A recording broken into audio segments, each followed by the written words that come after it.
दोस्तों, ये कहानी है एक ऐसे पैरासाइट की जो कि लोगों के कान के जरिए दिमाग के अंदर घुसकर उनके पूरे ब्रेन पर काबू कर लेता है। अब वो पैरासाइट इंसानों को काबू करके उनसे क्या क्या करवाएगा, चलिए देखते हैं इस पूरी कहानी में। तो कहानी की शुरुआत में हम कई सारे पैरासाइट और अजीबोगरीब क्रिएचर्स को देखते हैं जो कि गंदे समुद्र से बाहर आकर अब शहर की तरफ बढ़ने लगते हैं। इसके बाद हम एक हस्बैंड और वाइफ को देखते हैं जो कि आराम से सो रहे थे, लेकिन तभी एक पैरासाइट यहाँ आकर उस आदमी के कान के अंदर घुस जाता है। थोड़ी देर के लिए वो आदमी काफी तड़पता है, लेकिन फिर वो शांत हो जाता है। अब इसके बाद हम एक लड़के शिंची को देखते हैं जो कि आराम से गाने सुन रहा था। तभी यहाँ एक और पैरासाइट आकर उसके कान में घुसने की कोशिश करता है, लेकिन शिंची ने ईयरफोन लगा रखे थे, इसीलिए अब वो पैरासाइट नाक के जरिए अंदर जाने लगता है। तभी शिंची उसे देखकर उसे दूर फेंक देता है। शिंची डरते हुए एक बुक के जरिए उसे मारने की कोशिश करता है, लेकिन वो पैरासाइट उसके हाथ पर काटकर उसके हाथ के अंदर घुस जाता है। तभी शिंची घबराकर एक टेबल से अपने हाथ को बांधकर उसे बीच में ही रोक देता है। तभी शिंची की आवाज सुनकर उसकी मॉम यहाँ आ जाती हैं। शिंची उनसे कहता है कि उसके हाथ में कोई कीड़ा घुस गया है, लेकिन उसकी मॉम कहती है कि ये लड़का मजाक कर रहा है। वो शिंची के पास आकर उसके एक हाथ से उसका दूसरा हाथ छुड़ा देती हैं और फिर देखती हैं तो यहाँ उन्हें कोई भी कीड़ा नहीं दिखता। उन्हें लगता है कि शिंची अभी से ही सटिया गया है। शिंची भी चौंक जाता है कि आखिर वो कीड़ा कहाँ गायब हो गया। अब तभी उसकी मॉम वही गाना सुनती हैं जो शिंची सुन रहा था। फिर उसकी मॉम शिंची से कहती है कि इस तरह के गाने मत सुना कर, तभी तेरे को ऐसे वहम होने लगे हैं। अब ये कहकर उसकी मॉम यहाँ से चली जाती हैं। शिंची सोचता है कि वो कीड़ा आखिर कहाँ गायब हो गया। अब अगली सुबह शिंची जब ब्रेकफास्ट कर रहा होता है तो उसे अपने राइट हैंड यानी कि जिस हाथ में वो पैरासाइट घुसा था उस हाथ में अजीब सा महसूस होने लगता है। फिर हम उसी आदमी को देखते हैं जिसके अंदर पैरासाइट घुस गया था। वो आदमी अब अजीब सा बिहेव कर रहा होता है और अब वो अपनी वाइफ के पास जाता है। अचानक से उसका मुंह एक बड़े से क्रिएचर के मुंह में बदल जाता है जिसके अंदर कई सारी आंखें थीं। उसकी वाइफ कुछ भी समझ पाती इससे पहले ही वो आदमी अपनी वाइफ को खा जाता है। यानी कि उस पैरासाइट ने इस आदमी के ब्रेन को पूरी तरह से अपने काबू में करके इसे एक क्रिएचर बना दिया है। अब हम फिर से शिंची को देखते हैं जो कि अपनी दोस्त सातोमी के साथ स्कूल जा रहा था, लेकिन आज शिंची का बिहेवियर थोड़ा बदला हुआ था और उसके राइट हैंड पर उसका कोई भी काबू नहीं था। वो सातोमी को गलत जगह छू देता है और सातोमी उससे गुस्सा होकर चली जाती है। फिर क्लास में पढ़ते हुए उसकी रेजर नीचे गिर जाती है और जब शिंची उसे उठाने के लिए हाथ आगे बढ़ाता है तो तभी उसका हाथ बड़ा होकर रेजर उठा लेता है। इसके बाद बास्केटबॉल खेलते हुए शिंची बॉल को काफी दूर से उसी हाथ से रिंग में डाल देता है। शिंची कंफ्यूज हो जाता है कि उसके हाथ के साथ ये सब क्या हो रहा है, इसीलिए वो वापस घर आकर इंटरनेट पर इस बारे में सर्च करता है। तभी उसके हाथ से एक आंख बाहर आती है। शिंची उसे देखकर चौंक जाता है, लेकिन वो आंख वापस अंदर चली जाती है। शिंची अब अपना हाथ काटकर आंख निकाल कर देखने वाला था, लेकिन तभी उसका हाथ एक बड़े से सांप में बदल जाता है और उसे ही डरा देता है। फिर उसका हाथ एक छोटे क्रिएचर में बदल जाता है। शिंची उसे देखकर काफी डरा हुआ था। तभी वो क्रिएचर कहता है कि मैं फेल हो गया। शिंची कहता है कि ये मेरे हाथ को क्या हो गया। तभी वो क्रिएचर भी कहता है कि ये मेरे हाथ को क्या हो गया। अब वो क्रिएचर शिंची की बातों को दोहराने लगता है। फिर वो शिंची को बताता है कि मैंने तुम्हारा हाथ खा लिया है। वो क्रिएचर शिंची से कहता है कि मुझे बात करना सिखाओ। वहीं दूसरी तरफ हम उसी आदमी को देखते हैं जिसकी बॉडी पर उस पैरासाइट ने कब्जा कर लिया था और वो पैरासाइट भी अब टीवी के जरिए इंसानों की भाषा सीख रहा था। और तो और उसने इस आदमी की वाइफ को खा लिया होता है। अब अगले दिन सुबह शिंची जब सोकर उठता है तो वो देखता है कि वही क्रिएचर जो कि उसके हाथ से जुड़ा हुआ है वो उसका लैपटॉप और बुक से इंसानों से जुड़ी इन्फॉर्मेशन पढ़ रहा है। शिंची उसे कहता है कि मैं हॉस्पिटल जाकर तुझे कटवा दूंगा, कि मैं तेरे हाथ की सेल से जुड़ा हुआ हूँ, इसलिए तुम्हें अपना पूरा हाथ कटवाना पड़ेगा, जो कि शिंची कभी भी नहीं करवा पाएगा। अब वो पैरासाइट शिंची को बताता है कि वो उसकी पूरी बॉडी पर कब्जा करने की कोशिश कर रहा था, लेकिन क्योंकि शिंची ने उसे हाथ में ही रोक दिया तो इसके बाद वो शिंची के हाथ पर ही कब्जा कर पाया और अब वो दोनों एक दूसरे से जुड़ चुके हैं। ये क्रिएचर कहता है कि तुम मेरे होस्ट हो और मैं अपने होस्ट के बगैर कुछ भी नहीं कर सकता। फिर वो क्रिएचर कहता है कि तुम मुझे मिगी बुलाओ। मिगी शिंची के जरिए स्कूल में कई सारी बुक्स पढ़ता है और इंसानों के बारे में और भी ज्यादा जानता है। वो स्टूडेंट्स को फाइटिंग प्रैक्टिस करते हुए भी देखता है और मिगी सिर्फ उन्हें देखकर ही फाइटिंग स्किल सीख लेता है। अब इसके बाद हम पेंटिंग क्लास में शिंची को देखते हैं जो कि अपनी पेंटिंग पर काम कर रहा था। तभी सातोमी यहाँ आती है और उससे कहती है कि अगर तूने फिर से वो सब किया ना तो मैं तेरी जान ले लूंगी। इसके बाद सातोमी शिंची की पेंटिंग देखती है और फिर यहाँ से चली जाती है। अब स्कूल के बाद शिंची रात में जब बात ले रहा होता है तो तभी मिगी कहता है कि मुझे तुम्हारी बॉडी को इन्वेस्टिगेट करना है। मिगी शिंची की पूरी बॉडी को देखने लगता है। यहाँ मिगी और शिंची में अच्छी दोस्ती हो गई होती है और मिगी शिंची को कोई भी नुकसान नहीं पहुंचाता, लेकिन इसी शहर में कई सारे पैरासाइट ने और लोगों की बॉडी पर भी कब्जा कर लिया होता है और वो पैरासाइट लोगों को मारकर खा रहे थे। ये खबरें पूरे शहर में फैल जाती हैं, लेकिन किसी भी आम इंसान को ये पता नहीं होता कि लोगों को कौन मार रहा है। अब एक दिन शिंची बस से कहीं जा रहा था, तभी मिगी सिंची से कहता है कि मुझे यहाँ पर किसी अपने जैसे पैरासाइट होने का एहसास हो रहा है। मिगी सिंची को यहीं उतरवा कर उसे एक शॉप में ले जाता है जहाँ इन्हें एक आदमी दिखता है। उसके शरीर पर भी एक पैरासाइट ने कब्जा कर लिया था और वो आदमी एक नॉर्मल आदमी को मारकर खा रहा था। उस आदमी को भी एहसास हो जाता है कि शिंची के शरीर में एक पैरासाइट है, इसीलिए वो आदमी शिंची को इंसानों का मीट खाने के लिए देता है। लेकिन फिर उसे पता चलता है कि शिंची का ब्रेन अब भी उसके काबू में है और पैरासाइट उसके हाथ से जुड़ा हुआ है। अब तभी मिगी को कुछ एहसास होता है। मिगी शिंची से कहता है कि अब ये तुम्हें मार देगा, यहाँ से भागो। शिंची बाहर निकलने की कोशिश करता है लेकिन उससे दरवाजा नहीं खुलता। तभी वो आदमी शिंची के पास आता है और अपना एक हाथ काटकर मिगी से कहता है कि तुम शिंची के हाथ को छोड़कर मेरे हाथ पर आ जाओ। लेकिन मिगी और शिंची में अच्छी दोस्ती हो गई थी, इसीलिए मिगी उसके हाथ पर जाने से मना कर देता है। फिर मिगी शिंची की जान बचाने के लिए इस पैरासाइट से फाइट करता है और क्योंकि मिगी ने शिंची के स्कूल में स्टूडेंट को फाइट करते हुए देखा था, इसलिए शिंची उन्हीं मूव्स का इस्तेमाल करके इस पैरासाइट के ब्रेन और बॉडी को अलग कर देता है, जिससे वो पैरासाइट वहीं मर जाता है। अब तभी यहाँ कोई आने लगता है। शिंची पीछे के दरवाजे से जहाँ से वो आया था वहीं से भाग जाता है। शिंची अपनी मॉम को इस बारे में कुछ भी नहीं बता पाता। यहीं अब इस शहर में काफी लोग गायब हो रहे थे और उनकी लाशें मिल रही थी। शिंची के अलावा कोई भी नहीं जानता था कि उन्हें पैरासाइट मारकर खा रहे हैं। शिंची मिगी से कहता है कि तुम अपने पैरासाइट दोस्तों से कहो कि वो लोगों को मारकर ना खाएं। लेकिन मिगी कहता है कि हमारा खाना इंसान है। वो कहता है कि जैसे तुम इंसान सब्जियों और एनिमल्स को मारकर खाते हो, वैसे ही हम जिंदा इंसानों को खाते हैं। यहाँ मिगी शिंची से जुड़ा हुआ था, इसीलिए जब तक शिंची जिंदा रहेगा तब तक मिगी भी जिंदा रहेगा और शिंची की बॉडी से ही उसे खाना मिलता रहेगा। इसीलिए मिगी को इंसानों को मारने की जरूरत नहीं थी। और मिगी शिंची को धमकी भी देता है कि अगर तूने मुझे चोट पहुंचाने की कोशिश की ना तो मैं तेरी जान ले लूंगा। शिंची उसे कहता है कि तू एक डेमन है। वो ये कहकर सो जाता है। वहीं दूसरी तरफ उसी शॉप में हम एक पुलिस ऑफिसर को देखते हैं जिसे उसी पैरासाइट की डेड बॉडी मिलती है जिसे शिंची और मिगी ने मारा था। यहाँ इन दोनों पुलिस ऑफिसर को पता चलता है कि मरने वाले आदमी ने पहले किसी इंसान का मीट खाया था। ये दोनों पुलिस ऑफिसर्स अब इस केस को सोल्व करने की कोशिश करते हैं। अगले दिन हम शिंची को देखते हैं जो कि अपने स्कूल में था।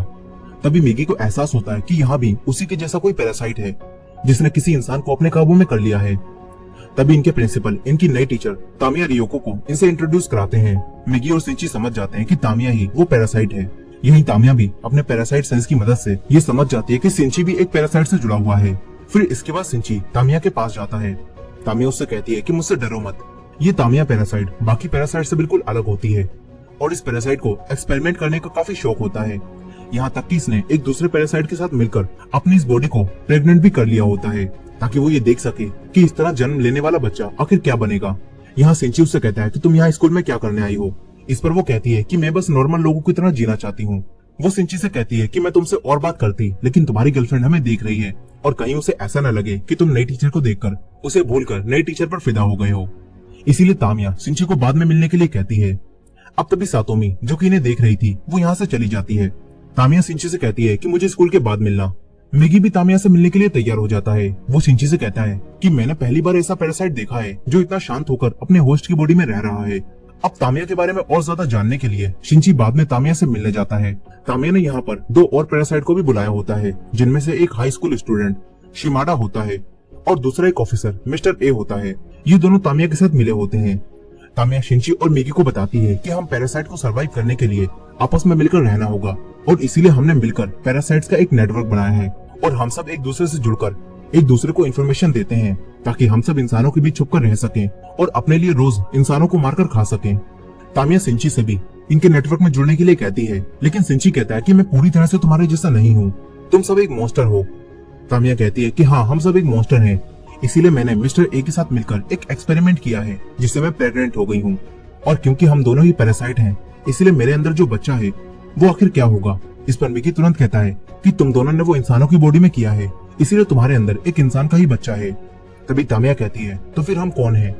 अगर हमारे अंदर इंसानों का बच्चा है तो असल में हम कौन हैं? हम बस इस बॉडी के जरिए जी रहे हैं। तामिया कहती है कि हमारे जीने का मकसद क्या है? तामिया इनसे कहती है कि इसीलिए मैंने हमारा नेटवर्क बनाया है और मैं पैरासाइट्स के फ्यूचर के बारे में सोच रही हूँ। तामिया शिंची को धमकी देती है कि अगर तुम्हें हमारा साथ नहीं देना तो हमारे खिलाफ कुछ भी करने की कोशिश मत करना, नहीं तो मैं 3 सेकंड में ही पूरे स्कूल को खत्म कर दूंगी। शिंची काफी डर जाता है। अब ये तीनों एक एक करके शिंची की डरी हुई शक्ल देखते हुए यहाँ से चले जाते हैं। तभी मिगी को कुछ एहसास होता है। मिगी शिंची से कहता है कि मिस्टर ए से सावधान रहना, मुझे वो ठीक नहीं लगता। अब इसके बाद हम एक घर को देखते हैं जहाँ काफी शांति थी और यही मिस्टर ए और शिमाडा यानी कि वही दोनों पैरासाइट इंसानों को खा रहे थे। फिर वो दोनों तामिया के पास जाते हैं। तामिया खुद पर एक्सपेरिमेंट कर रही थी, इसीलिए वो इंसानों को खाने के बजाय इंसानों जैसी रहने की कोशिश कर रही थी। वो इंसानों जैसा ही खाना भी खाती है। वो कहती है कि हमें इंसानों के बीच रहने के लिए इंसानों के जैसा ही सोचना होगा, तभी हम यहाँ पर सरवाइव कर पाएंगे। वहीं दूसरी तरफ सिंची काफी परेशान था, लेकिन वो अपनी मॉम को भी ये सब नहीं बता पा रहा था। वो अपनी मॉम से कहता है कि आप घर में ही रहना, क्योंकि वो जानता था कि बाहर काफी ज्यादा पैरासाइट हैं जो इंसानों को मारकर खा रहे हैं। लेकिन उसकी मॉम ये नहीं जानती थी, इसीलिए वो सिंची की बात पर खास ध्यान नहीं देती। अब एक दिन रात में अपने घर आते समय सिंची का सामना मिस्टर ए से हो जाता है, और मिस्टर ए को ये पता चल चुका था कि उस शॉप में जो पैरासाइट मारा था उसे सिंची और मिगी ने ही मिलकर मारा था। इसीलिए मिस्टर ए सिंची को मारने के लिए उस पर हमला करता है, लेकिन मिगी सिंची को बचा लेता है। मिगी मिस्टर ए से फाइट करता है। इन दोनों में यहाँ काफी तगड़ी फाइट चल रही थी। तभी सिंची आगे बढ़कर मिस्टर ए के अंदर एक लोहे का पाइप घुसा देता है, जिससे मिस्टर ए की बॉडी से खून बहने लगता है। और क्योंकि ये पैरासाइट एक इंसान की बॉडी में था, इसीलिए ये बॉडी कमजोर होने की वजह से पैरासाइट भी कमजोर होकर वहीं गिर जाता है।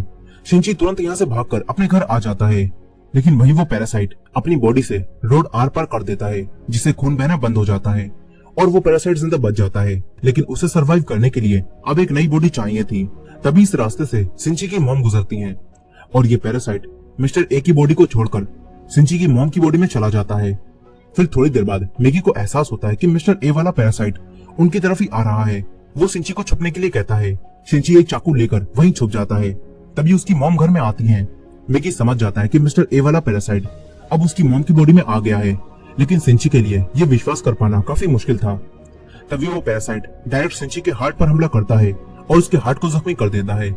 सिंची वहीं गिर जाता है। सिंची की बॉडी में अब एक छेद हो जाता है। फिर वो पैरासाइट यहाँ से कहीं और चला जाता है। यही सिंची अब मर रहा होता है, लेकिन मिगी सिंची को बचाने के लिए उसके हाथ से निकलकर उसकी बॉडी में चला जाता है। धीरे धीरे समय बीतता है और कुछ दिन बीत जाते हैं। मिगी सिंची के हाथ में दोबारा से वापस आ जाता है और सिंची जाग जाता है। सिंची अब बिल्कुल ठीक हो गया होता है। फिर मिगी उसे बताता है कि मैंने तुम्हारे हार्ट को ठीक करने के लिए अपने एक हिस्से को वहां छोड़ दिया, जिससे तुम्हारा हार्ट वापस रिकवर हो गया और तुम्हारी जान बच गई। मगर यहाँ सिंची दोबारा से जिंदा होने से बिल्कुल भी खुश नहीं था। उसके लिए अब जिंदगी में कुछ भी नहीं बचा था। यहाँ सिंची खूब रोता है। फिर अगले दिन सिंची तामिया के पास जा रहा था। तभी उसे रास्ते में सातोमी मिलती है। सातोमी उससे बात करती है, लेकिन सिंची का बिहेवियर अब फिर से बदलने लगा था। वो सातोमी से बात नहीं करता और भागता हुआ डायरेक्ट तामिया के पास आ जाता है। वो तामिया से कहता है कि मिस्टर ए कहाँ है, लेकिन तामिया कहती है कि उसे तो तुमने मार दिया। यहाँ तामिया सब कुछ जानती थी, लेकिन फिर भी वो बनकर दिखा रही थी। मिगी तामिया को बताता है कि मिस्टर ए ने उस पुलिस ऑफिसर की बॉडी को छोड़कर सिंची की मॉम की बॉडी को ले लिया है। सिंची कहता है कि मिस्टर ए तुमसे जुड़ा हुआ था, इसीलिए तुम्हें जरूर पता होगा कि वो कहाँ है। लेकिन तामिया साफ साफ सिंची को मिस्टर ए का पता बताने से मना कर देती है। सिंची उसे डराने के लिए एक चाकू निकालता है, लेकिन तामिया इन दोनों को ही डराकर यहाँ से जाने लगती है। तभी सिंची उसकी तरफ चाकू फेंकता है, मगर वो चाकू पकड़कर वापस सिंची की तरफ ही फेंक देती है। वो जानबूझकर सिंची को नहीं मारती। फिर वो यहाँ से चली जाती है। वहीं उन ऑफिसर्स को मिस्टर ए यानी कि उसी पुलिस ऑफिसर की बॉडी मिलती है। यहाँ इन्हें जांच से पता चल जाता है कि इस पुलिस ऑफिसर और उस शॉप के मालिक दोनों को मारने वाला कोई एक ही इंसान है। लेकिन ये लोग एक बात से परेशान थे, क्योंकि इस पुलिस ऑफिसर ने भी मरने से पहले कुछ इंसानों को खाया था और जांच में इन लोगों को ये बात पता चल गई थी। ये लोग सोचते हैं कि इन्होंने जो अफवाहें सुनी है कहीं वो सच तो नहीं। दरअसल इस शहर में ये बात फैल चुकी थी कि पैरासाइट इंसानों की बॉडी में इनके बीच छुपकर रह रहे हैं, लेकिन इन लोगों को लगता है कि ये सब बस अफवाह है। वहीं दूसरी तरफ सिंची हर जगह अपनी मॉम को ढूंढ रहा था। तभी एक दिन वो एक ऐसी जगह पर पहुंच जाता है जहाँ कुछ नेता लोगों के बीच वोट मांगने आए हुए थे।